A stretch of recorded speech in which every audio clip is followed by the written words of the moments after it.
எல்லோருக்கும் வணக்கம். நினைக்க தெரிந்த மனமே உனக்கு மறக்க தெரியாத அப்படின்ற மாதிரி 26,000க்கு மேலே இருந்தோடனே நம்ம எல்லாரும் ஆஹா அருமையான லாபம் வரப்போகுதுன்னு நம்ம நினச்சிக்கிட்டு இருந்தோம். அந்த நினப்பில் மண்ணள்ளி போட்டு 3 நாள் ஆச்சு.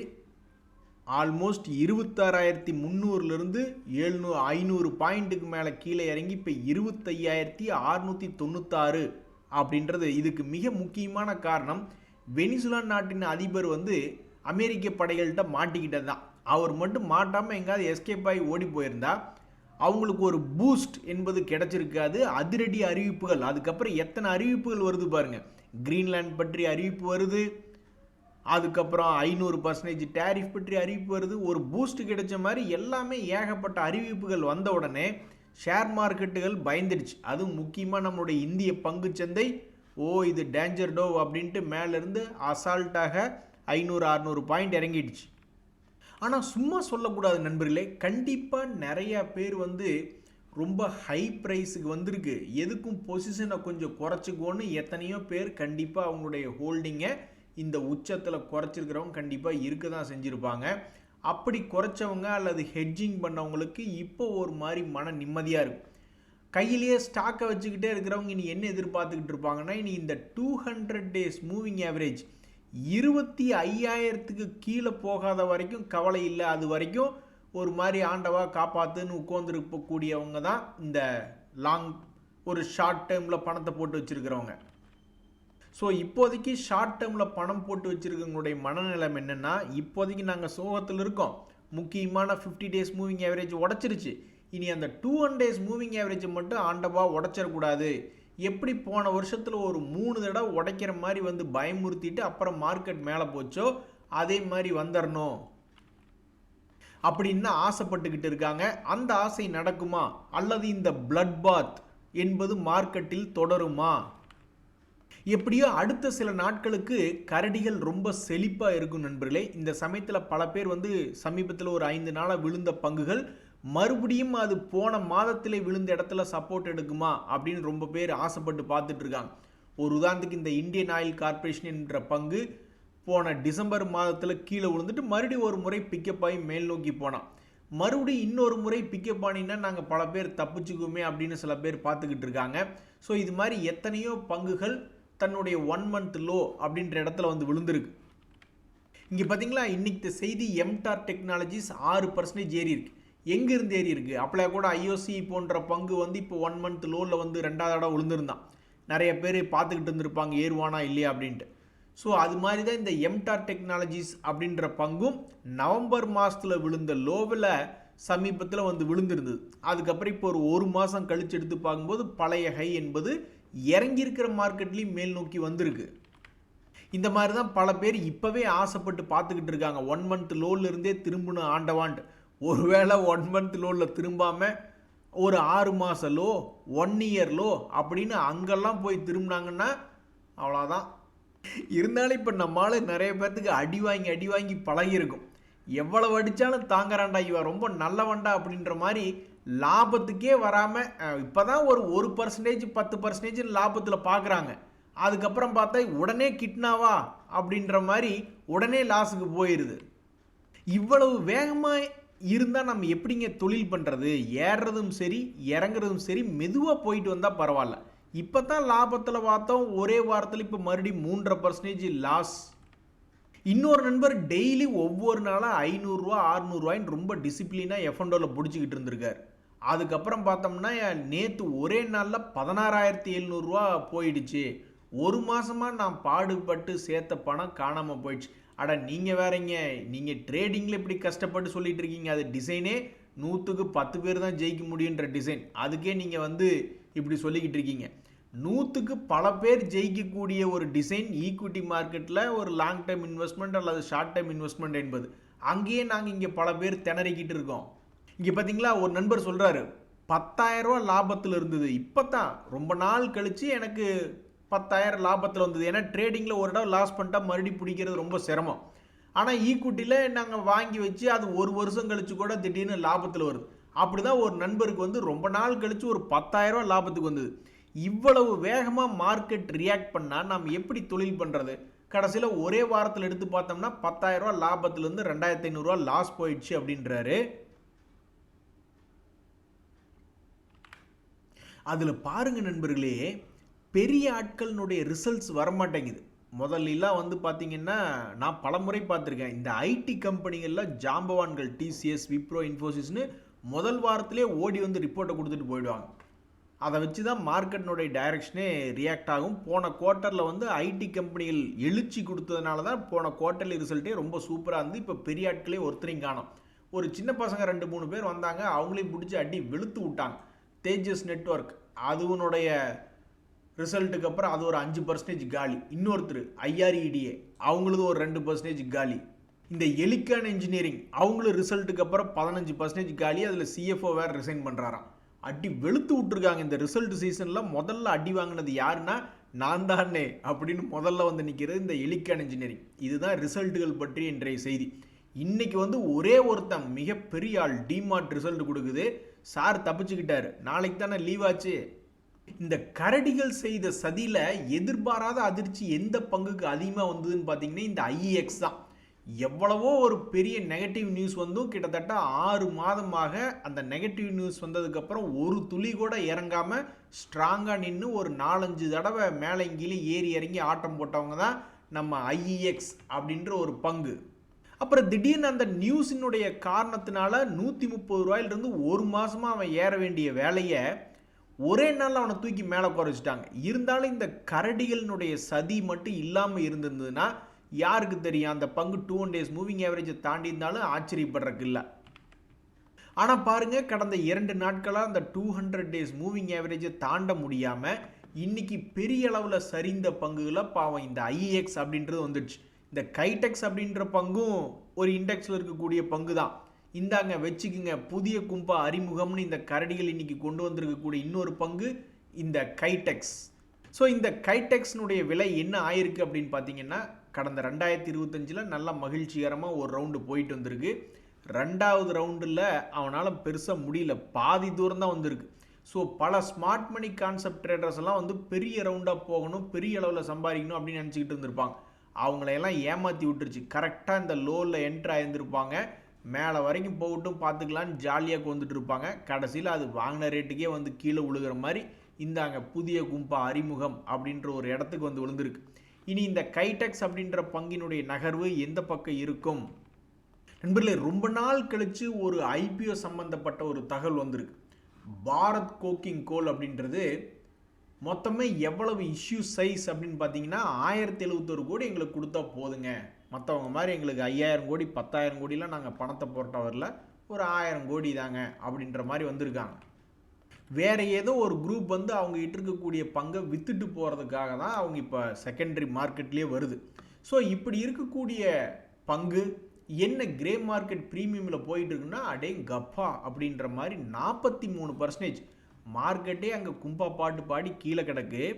இந்த சமயத்தில் ஐபிஓ வந்து வரக்கூடிய ஐபிஓ 43% லிஸ்டிங் ஆகிறதுக்கு வாய்ப்பு இருக்குமா அப்படின்ற மாதிரி எஸ்டிமேட் பண்ணி பார்த்துக்கிட்டு இருக்காங்க.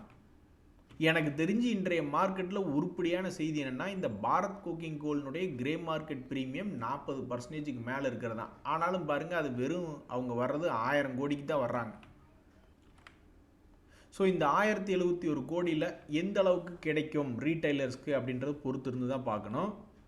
இன்றைக்கி மட்டுமே இந்த கோத்ரேஜ் ப்ராப்பர்ட்டிஸ் ஷேர்னுடைய விலை 5% கீழே இறங்கி கிடக்குது நண்பர்களே.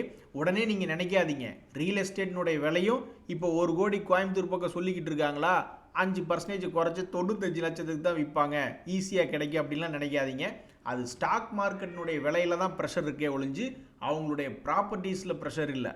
அதே மாதிரி இந்த அப்பல்லோ ஹாஸ்பிட்டல்ஸ் இப்போ தான் சமீபத்தில் ஒரு நல்ல விஷயமாக 2 days மூவிங் ஆவரேஜ் தாண்டி கடந்த 4 நாட்களாக ட்ரேட் ஆகிட்டு இருந்தது.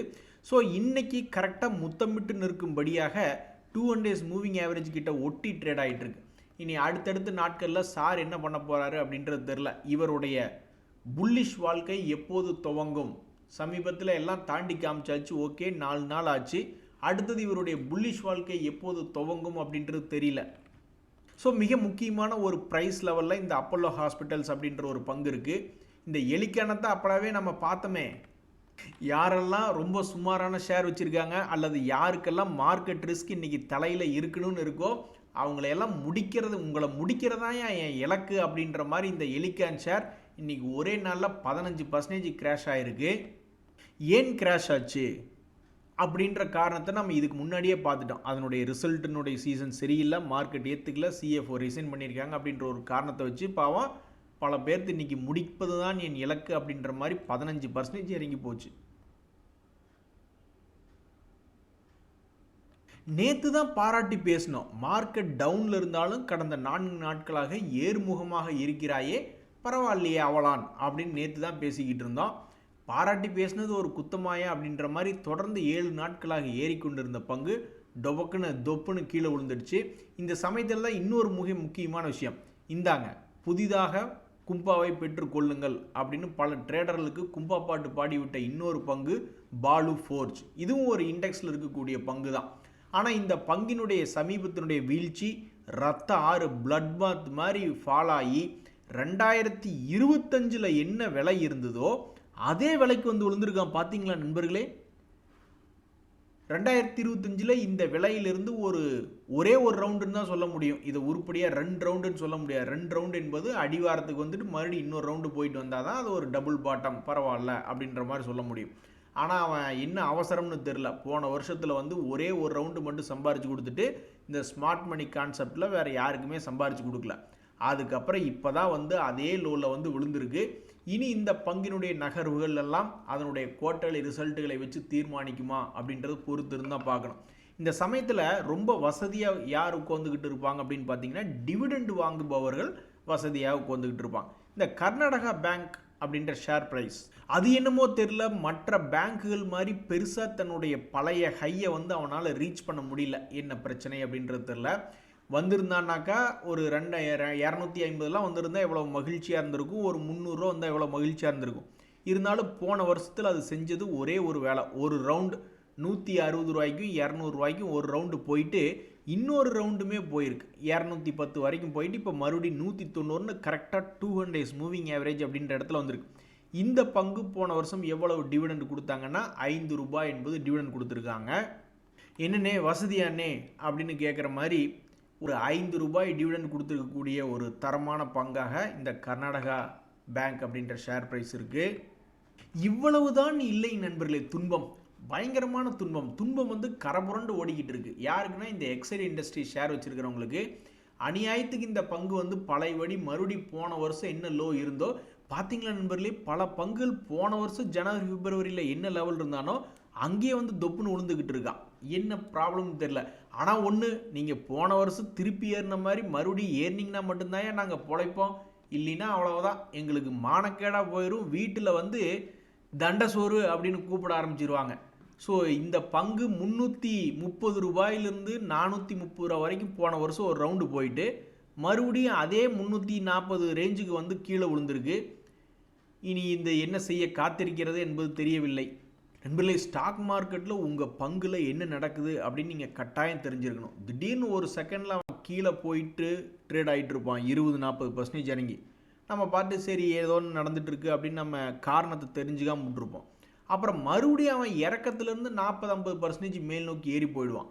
ஸோ இந்த மார்க்கெட்டில் இறங்கி ஏறி இருக்கக்கூடிய இந்த ஒரு விஷயத்தை நம்ம எந்த விதமான அதுக்கு எனக்கு சம்மந்தம் இல்லை அப்படின்ற மாதிரி உட்காந்துக்கிட்டு இருந்திருப்போம். ஸோ எந்த ஒரு காரணத்தினால ஒரு பங்கு இறங்குது ஏறுது அப்படின்றது தெரிஞ்சுக்கணும். இந்த டிஎஃப்சிஐல் அப்படின்ற பங்கினுடைய வால்டிலிட்டி மூவ்மெண்ட் வந்து நவம்பர் மாதம் போன வருஷமே வந்துடுச்சு. 60க்கும் 75க்கும் ஒரு முறை ஏறி இறங்கி மிக வேகமாக பண்ணியிருக்கான். அப்புறமும் மறுபடியும் இந்த வருஷத்தில் பார்த்தீங்கன்னா மிக மிக வால்டிலிட்டி 70 ரூபாய் எங்கே 50 ரூபாய் எங்கே, அதுக்கே 2 ட்ரிப்பு போயிட்டு வந்திருக்கான். ஸோ கட்டாயம் நம்ம ஷேரில் என்ன நடக்குது ஏன் நடக்குது அப்படின்றத தெரிஞ்சு வச்சுக்கணும். அப்போ தான் நம்மளுக்கு அதை ஏதாவது உபயோகப்படுத்த முடியுமா அப்படின்னு பார்க்க முடியும்.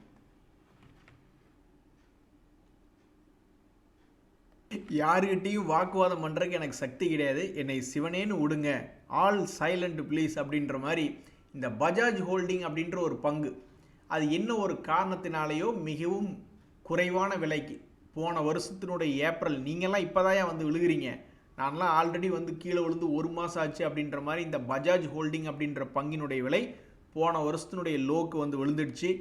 இனி அந்த பங்கினுடைய அடுத்த கட்ட நகர்வு எப்படி? மறுபடியும் சைட்வேஸ் மார்க்கெட்டுன்னு நம்ம மார்க்கெட் அடிக்கடி நிறைய அனலிஸ்ட்டு சொல்லிட்டு இருக்காங்க. அதாவது நிறைய கார்ப்பரேட் கம்பெனி பெருசாக வளர்ச்சி விகிதமான ரிசல்ட் கொடுக்கல, அதே சமயம் லாஸ் மேக்கிங்கும் எவனும் இல்லை, ஒரு ஒரு ஃப்ளாட்டாக தான் அவங்களுடைய ரிசல்ட் கொடுத்துட்ருக்காங்க அப்படின்றாங்க. அப்போ சைட்வேஸ் மார்க்கெட் அந்த ஃப்ளாட் அப்படின்ற ஒரு விஷயத்தை எடுத்துக்கிட்டு போன வருஷம் எப்படி கீழேருந்து மேலே போயிட்டு இந்த வருஷம் கீழே வந்து விழுந்தோ, மறுபடியும் எல்லா பங்குகளும் அதே மாதிரி ஒரு ஹை இந்த வருஷத்தில் ஏதாவது ஒரு டைமில் வந்து பிடிக்குமா அப்படின்னு தான் எல்லாரும் எதிர்பார்க்குறாங்க. ஸோ போன வருஷத்தினுடைய லோவில் வந்து பல பங்குகளை பற்றி நம்ம டிஸ்கஸ் பண்ணிருந்தோம். போன ஸ்லைடில் கூட எக்ஸைட் இண்டஸ்ட்ரீஸ்னு நினைக்கிறேன், அது ஒரு நியூஸ் ஒன்று கவர் பண்ணியிருந்தோம். மறுபடி போன வருஷத்தினுடைய லோல்லே வந்து விழுந்த பங்குகளினுடைய லிஸ்ட்டில் அந்த செய்தியில் இந்த பஜாஜ் ஹோல்டிங்கும் வந்து விழுந்திருக்கு. அப்போ நிறைய பங்குகள் கரெக்டாக சென்டர் பாயிண்டில் வந்து விழுந்திருக்கான். என்ன நடக்கும் அப்படின்றது அடுத்த வருஷம் இது மாதிரியான ஒரு பெரிய பீரியடுக்கு அப்புறம் தான் தெரிய வரும். கோரமண்டல் அப்படின்ற ஒரு பங்கு, இன்னொரு தகவலை சொல்ல மறந்துட்டேனே, அடிக்கடி ஒரு சப்ஸ்கிரைப் எப்பாவது வருஷத்துக்கு ஒரு 2-3 தடவை வந்து கமெண்ட் மட்டும் போடுவார், இந்த மாதிரி 52 வீக் லோவில் பிடிச்சேன், ஒரு வருஷம் 2 வருஷம் கழிச்சு சில பங்குகள் வந்து 52 வீக் ஹை வந்தது அப்படின்னு சொல்லிட்டு இருப்பார் இல்லையா. அது மாதிரியான ஆட்களுக்கு வருஷம் ஒரு 2-3 கமெண்ட் தான் போட வர்றாங்க. அது மாதிரியான நபர்களுக்கு தற்போதைய மார்க்கெட் போன வருஷத்தினுடைய லோவில் வந்து விழுந்திருக்கக்கூடிய செய்திகள் அப்படின்றதான் இப்போ பார்த்துக்கிட்டு இருக்கோம். அதே மாதிரி இந்த கோரமண்டல் அப்படின்ற ஒரு ஷேர், இவங்க இனி காலைகளுக்கு எத்தனை நாட்கள் விடுமுறை கொடுத்துட்டு போவாங்கன்னு தெரில. இப்போ வரைக்கும் இந்த பங்கு என்ன பண்ணியிருக்கு, அதனுடைய செய்தி என்ன அப்படின்னு பார்த்தீங்கன்னா, பல நாட்களாக 200 days மூவிங் ஆவரேஜ் கிட்டே சுற்றிக்கிட்டு இருக்குது. கடந்த 6 மாதமாகவே 200 days மூவிங் ஆவரேஜை வந்து தொடர்றதும் உடனே வெக்கப்பட்டுக்கிட்டு மேலே ஓடி போகிறதும், ரொம்ப வெக்கப்பட்டிருக்கீங்க நீங்கள் அப்படின்ற மாதிரி பண்ணிக்கிட்டு இருந்திருக்கு. இனி மறுபடியும் அடுத்தது என்ன, மேரேஜ் ஆகக்கூடிய நேரத்தில் தான் பெண்கள் வெக்கப்படுவாங்க, அதுக்கப்புறம் அடி வெளுத்து விடுவாங்க கல்யாணம் ஆனதுக்கப்புறம் அப்படின்ற மாதிரி இது 200 days மூவிங் ஆவரேஜ் கிட்ட வருது, வெக்கப்பட்டுக்கிட்டு மேலே போய்கிட்டு இருக்குது. அதுக்கப்புறம் இது என்ன டெசிஷன் எடுக்குது அப்படின்றது தெரிஞ்சதுக்கப்புறம் தான் இதனுடைய அதிரடி சுபாவம் நம்மளுக்கு தெரிய வரும். நண்பர்களே, ரொம்பவும் முக்கியமாக ஃபேமஸாக பாப்புலராக இருக்கக்கூடிய சில பங்குகளை பற்றிய செய்திகள் தான் இப்போ நம்ம இந்த கடைசி ஸ்லைடில் பார்க்க போகிறோம். அதாவது எப்படி விலைகள் குறைந்தது, எப்படி மார்க்கெட் இந்த விலைகளை குறைச்சி விட்டுச்சு அப்படின்னு பார்த்தா எல்லாத்துக்குமே நியூஸ் இருக்கும். இந்த டாடா மோட்டார்ஸ் பேசஞ்சர் வெஹிக்கிள் என்பது எடுத்து பார்க்கும்போது அவங்க பிஸ்னஸை 2ஆக பிரித்தாங்க. அதுக்கப்புறம் வந்து பேசஞ்சர் வெஹிக்கிளினுடைய சேல்ஸில் பிரச்சனையாச்சு, ட்ரம்ப் அவர்கள் அதிரடியாக பல விஷயங்களை பேசினார். அதுக்கப்புறம் ஏதோ ஒரு டெக்னிக்கல் ரீசனான அட்டாக் ஒன்று அதை பற்றி பேசிக்கிட்டு இருந்தாங்க. இந்த மாதிரி பல்வேறு காரணங்கள் அப்படின்றது இருந்தது. சரி, ஓகே, அந்த காரணங்கள்னால நீங்கள் இறங்கிட்டீங்க, குறைச்சிட்டீங்க, ஓகே. மறுபடியும் எழுச்சி வர்றதுக்கு இப்போ மறுபடியும் எத்தனையோ காரணங்களை வெளியிட்டிருக்காங்க. டாடா மோட்டர்னுடைய சூப்பரான மாடல் சஃபாரி போன்றதெல்லாம் மறுபடி லான்ச் பண்ணுறாங்க. சியாரா மாடல், அது பற்றி எத்தனையோ ப்ராடக்ட்ஸ் அப்கிரேட் பண்ணி விட்ற தகவல்கள்லாம் பாசிட்டிவாக தான் வந்துருக்கு. அப்போ அதையே நீங்கள் கண்டுக்க மாட்டேங்கிறீங்க அப்படின்றதான் மார்க்கெட்டில் இப்போ ஒரு யோசனையாக இருக்குது. கடைசிக்கு மார்க்கெட் நல்லா இருந்தாவது இவன் கொஞ்சம் ஏதாவது தப்பி தவறி மேலே வந்துடுவானா அப்படின்ற ஒரு எதிர்பார்ப்பு இருந்தது. ஆனால் அந்த எதிர்பார்ப்பு இப்போ நிராசையாகி இப்போ தான் சமீபத்தில் ஓரளவுக்கு நல்லா பிக்கப் ஆகி மேல் நோக்கி வந்தான். மார்க்கெட் சப்போர்ட் பண்ணாத ஒரு காரணத்தினாலே பாவம் இறங்கி போச்சு. அதே மாதிரி ஓலா எலக்ட்ரிக் அப்படின்ற பங்கு, அவனும் 30 ரூபாயிலிருந்து 45 ரூபா வரைக்கும் வந்திருக்கான். ஏப்பா நீ 50% நீ ரெக்கவரியாவ அப்படின்ற மாதிரி அதுவும் வந்து தற்போது 4 நாட்களாக இறங்கிக்கிட்டு தான் இருக்குது. அதே மாதிரி இன்னொரு மிக முக்கியமான செய்தி என்ன பார்க்க போகிறோம்னா, இந்த கொச்சின் ஷிப்யார்டு, மஸ்டாக், இந்த 2 பேர்த்தில் யார் பெரிய ஆளுக. மஸ்டாக் என்ற பங்கு அவன் எப்பவும் பண்ணுற மாதிரி ஏறி இறங்கி இப்போ ஒரு முக்கியமான ஒரு சென்டர் பாயிண்டில் இருக்குது. இனி என்ன பண்ண போகிறாங்கன்னு தெரியல. கொச்சின் ஷிப்யார்டும் அதே மாதிரி அவன் ஏறு முகத்தில் 2 பாயிண்ட் வச்சா, நான் அப்படியே ஆப்போசிட்டில் இறங்கு முகத்தில் நான் 2 பாயிண்ட் வைக்கிறேன், பார்க்குறியா அப்படின்ற மாதிரி போட்டி போட்டு அதுக்கு ஆப்போசிட்டில் கீழே இறங்கிய ஒரு பங்காக இந்த கொச்சின் ஷிப்யார்டு என்பது இருக்குது. அப்போ இவங்க 2 பேர்த்தில் யார் லீடர் அப்படின்னு பார்த்தீங்கன்னா, கொச்சின் ஷிப்யார்டு ஒரு வருஷத்துக்கு 750 கோடி பக்கம் லாபம் பண்ணுறாங்க. மஸ்கண்டாக் அப்படின்றது 2334 கோடி லாபம் பண்ணுறாங்க ஒரு வருஷத்துக்கு. அப்போது நீங்கள் தானே பெரியாள், நீங்கள் வேணால் அப்போ ஏறு முகத்தில் வர்றதில் தப்பு கிடையாது அப்படின்ற மாதிரி அந்த கொச்சின் ஷிப்யார்டு விட்டு கொடுத்ததாகவே நம்ம பார்க்கின்றோம். ஸோ மார்க்கெட் இறங்க ஆரம்பித்து 4 நாள் தான் ஆச்சு. ஆனால் எடுக்கிற நியூஸ்கள் எல்லாமே 2025 லோ லெவலுக்கு போய் விழுந்து விட்டதாக செய்திகள் நம்மளுக்கு பார்க்குறோம்.